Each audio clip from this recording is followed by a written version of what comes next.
approximately $140 million. And that's a pretty good investment in the Eastern Shore here, and I think it has paid off.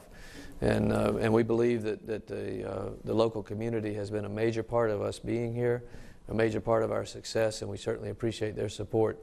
And sometimes their tolerance of large payloads being hauled down the road at midnight out to the island. But just locally, that's been the investment here. Orbital itself, in conjunction with our partners in NASA, has invested probably about $300 million in the spacecraft, and a slightly larger amount in the rocket itself. So it's a pretty big investment, and but it's going to, I think, demonstrate a commercial capability that will pay off in the long run.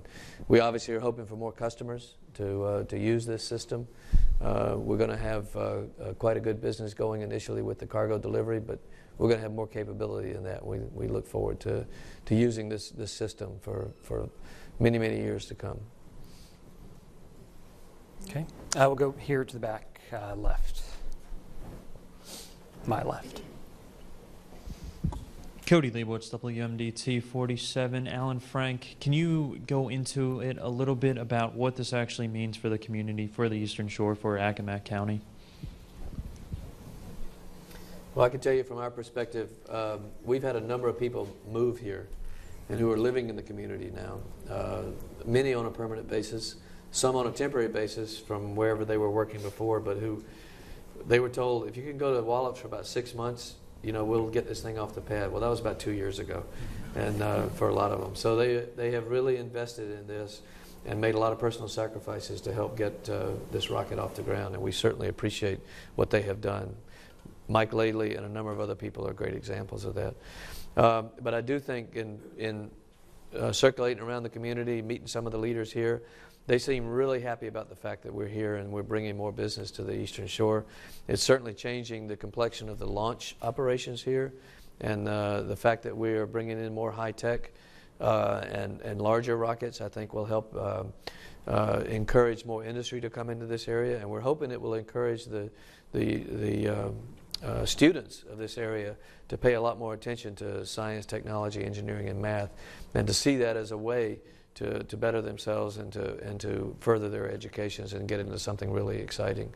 That's always been something Wallops has done a very good job at in a variety of areas, but this gets a lot more attention than some of the other things that are going on, and we hope that it'll spread throughout the schools and throughout the communities. And we hope also people see us as a positive addition to the community. We're sorry about having to move all the overhead lines and the traffic lights and stuff so we can move our payload, but you got new traffic lights out of it, so.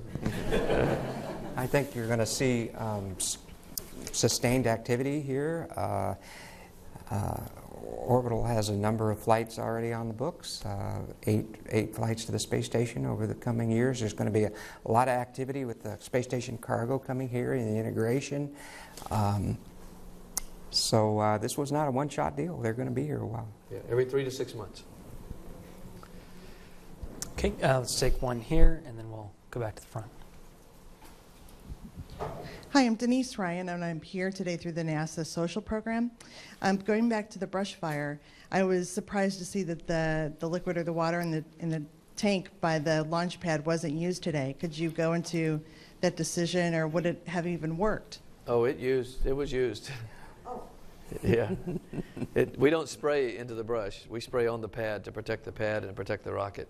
For a variety of reasons, partly to dampen out the shock waves that come off, reflected off the pad, but also to cool the pad surface and to cool the trench that the flame goes through before it goes out over the ocean.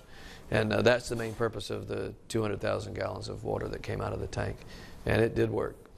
We're sorry again that we didn't spray any of that direction, but we were out of water by then.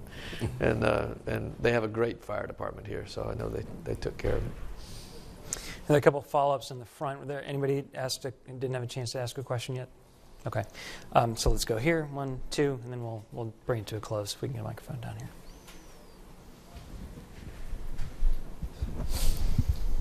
Gene McCullough with Talking Space. Alan, I guess this question's for you. I know around the Kennedy Space Center they go ahead and they take a very serious look at the wildlife in the area and so on.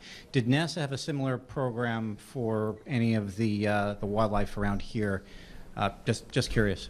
Yeah.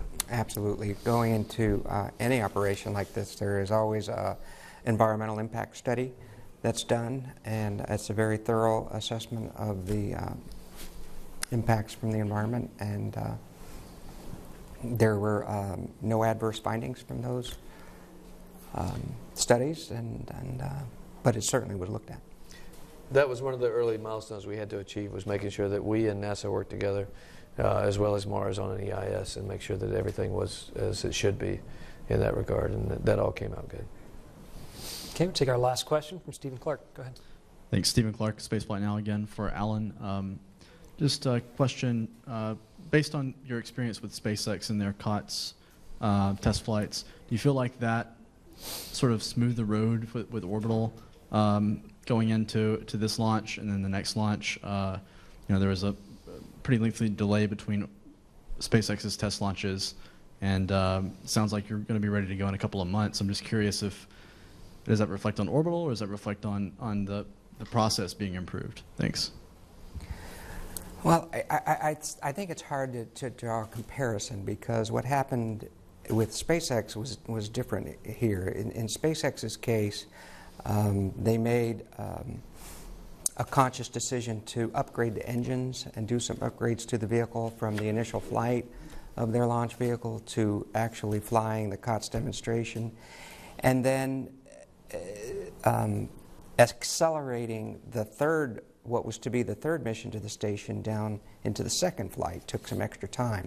So there was a different evolution of their vehicles from the maiden flight all the way to the space station, which could account for the length of time in that period. And in Orbital's case, they don't have that evolution.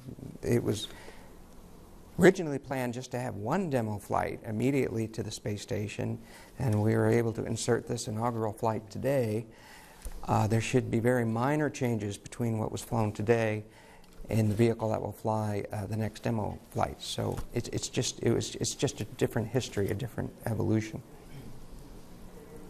Okay, gentlemen, anything you want to add before we draw to a close? Sure.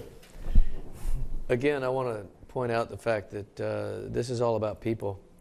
People working hard, people being innovative, people being willing to work together, and people communicating about very difficult problems. That's how we get to space. You work hard, and you bring the right talent together, and then the hardware comes out of that, and the operations. And this was a good example of that. There'll be more to come, but that's been the history of our space program, is smart people committed to some very difficult goals and being willing to take chances and risk failure, achieving great things. And we feel like today we did take some risk getting here, because as a company it was a huge risk to invest in this. But the right people pulling together and with great teammates were able to achieve this. And we're real happy. We're real proud. Thank you all for your support. And I would just add that this is this is an investment for NASA. This is a new way of doing business, and with any investment, there's a certain amount of risk, but it sure is nice to see a return on investment and things go your way. So I think this was a great day for everybody. Okay, well that's going to do it here from NASA's Wallops Flight Facility in Wallops Island, Virginia. As a reminder, you can find out more information about today's test launch at www.nasa.gov/orbital. You can find out more information about how to connect with NASA on social media. Continue the conversation there at www.nasa.gov/connect. We thank our speakers once again. Thank you for joining us. From NASA's Wallops Flight Facility, I'm Trent Parado. Have a good evening.